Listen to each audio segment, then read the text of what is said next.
Deep in the heart of the verdant forests of what is now Ghana, an epic tale of courage, defiance, and destiny unfolds.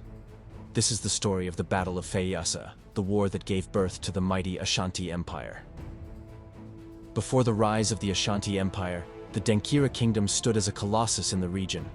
Known for its power and wealth, Denkyira exerted its dominance through oppressive taxes and brutal control over its neighbors. Nestled in the heart of the Denkyira Kingdom stood Abankwatia, the mighty seat of government. True to its name, which translates to mighty government, Abankwatia was a breathtaking fortress of impressive architecture and grandeur. The monumental palace within its walls was a marvel of design, showcasing the wealth and power of the Denkyira Empire. Towering stone walls, intricately carved pillars, and expansive courtyards were just a few of the features that made this palace a symbol of Denkyira's dominance. The opulence of the throne room, adorned with gold and precious stones, reflected the empire's vast riches. Abankwatia was not just a seat of power. It was a testament to the might and majesty of the Denkyira Kingdom, commanding awe and respect from all who beheld it. The kingdom demanded yearly tributes, including large pots of gold, palm oil, and royal children, ensuring their grip on power was unchallenged. Yet, the arrogance and stubbornness of its king, Denkyira, sowed the seeds of its downfall. In the late 17th century, the Ashanti people lived in small, semi-autonomous communities. Though culturally united, they were politically fragmented and vulnerable to the predations of the larger Denkyira Kingdom. The fragmented Ashanti communities faced mounting pressure from Denkyira, which thrived on exerting control through oppressive taxes, resource extraction, and outright dominance. The Denkyira demanded yearly taxes from all the principal states under their control, requiring large pots of gold. Additionally, Adansi and Asin had to pay tribute in liquor to the king of Denkyira, while the Ashantis paid a tribute of palm oil. Each royal family was also required to send a royal male child to serve the king of Denkyira annually. These enslaved royals were made to marry into the Denkyira royal family, ensuring future generations would remain loyal to Denkyira. In 1899, during the annual tax collection, King Ponsam of Denkyira ordered that the wine presented by the Asin people be opened immediately for drinking. Unbeknownst to the king, the wine had been poisoned by the messenger, Odruo Apinsamuo. When the barrel of liquor was opened and the king's glass was filled, a big fly flew over it. Despite warnings from his servants, the king drank the wine and soon fell ill with a fever, which led to his eventual death. The leaders of Denkyira ordered that Odruo be arrested and executed for the assassination of the king. Odruo escaped and sought refuge in Kwaman, present-day Kumasi. Denkyira ascended the throne of Denkyira after his uncle Ponsam's death. He sent his messenger and sword-bearer to the king of Kwaman, Osei Tutu, demanding to know why he was harboring a murderer. He ordered that Odruo be handed over to Denkyira immediately. As punishment for the Ashanti states for providing refuge to Odruo, Denkyira decreed that the king and each of the leading men of the Ashanti states must send one of their wives and one of their most beloved children as slaves to Denkyira. Additionally, they were to fill a large copper bowl, yawa, with gold dust, and add a bangle of beads called kikikana, the most precious bead. Upon hearing this, Osei Tutu summoned all the people under him and conveyed the news. Adakwa Yadom, the king of Dwaban, was the first to speak. He declared, "This man wants to fool us, and we will never give him what he is demanding." He then took a stone, made a prayer to the gods, and threw the stone into the copper dish. All the chiefs followed suit until the dish was full of stones.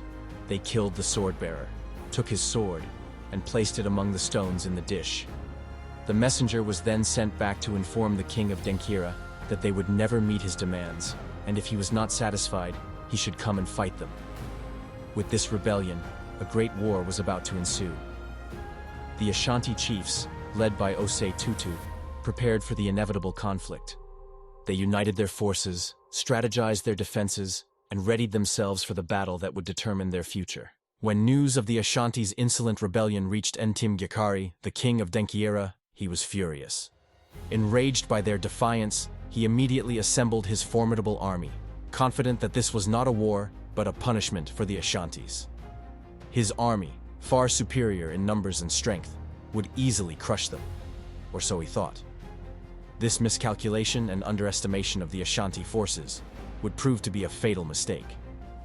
Although the states of Ashanti were far inferior to the Denkyira's, their true strength lay in their unity and their thirst for freedom. One figure whose wise counsel and spiritual gifts would be instrumental in this war was Okomfo Anokie. Okomfo Anokie, a seer and a priest, had befriended Osei Tutu during his stay in Akwamu and had journeyed with him to Kumasi when he was summoned to ascend the Kwaman throne. As part of the preparation rituals for the war, the individual states agreed to come together for a common purpose: war.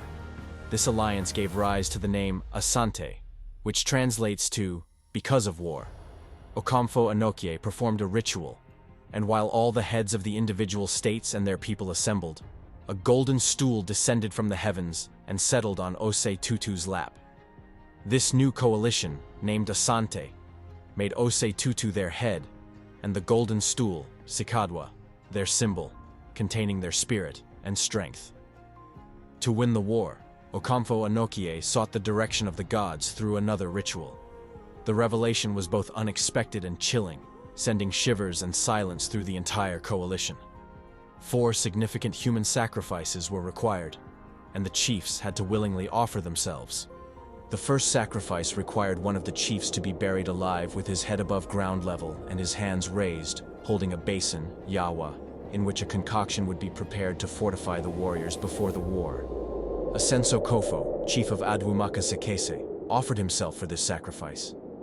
In return, he requested that after his death, nobody from his town, Adwumaka Sekese, should ever be killed or sacrificed in any form.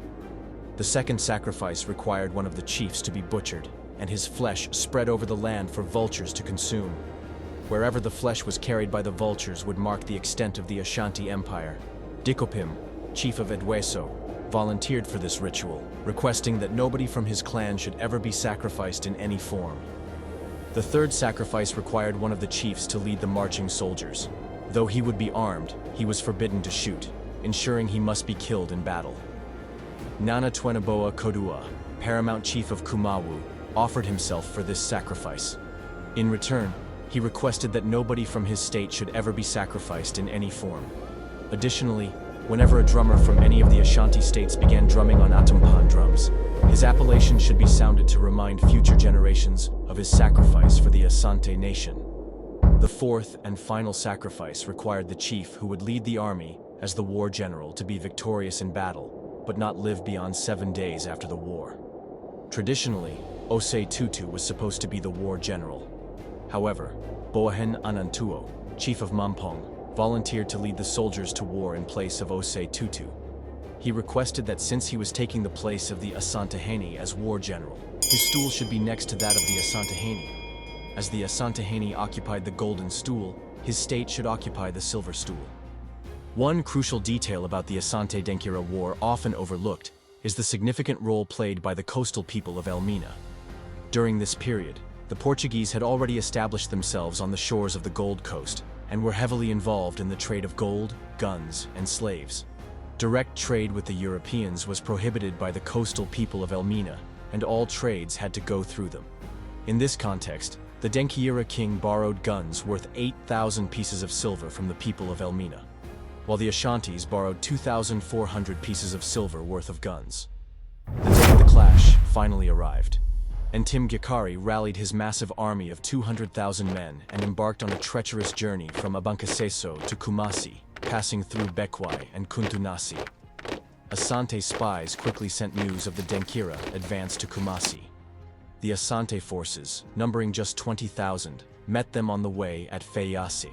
Despite being significantly outnumbered, the Asante fighters leveraged their advanced knowledge of the terrain, discipline, and unique guerrilla warfare tactics. The battle began at 7 p.m. and was fierce and decisive.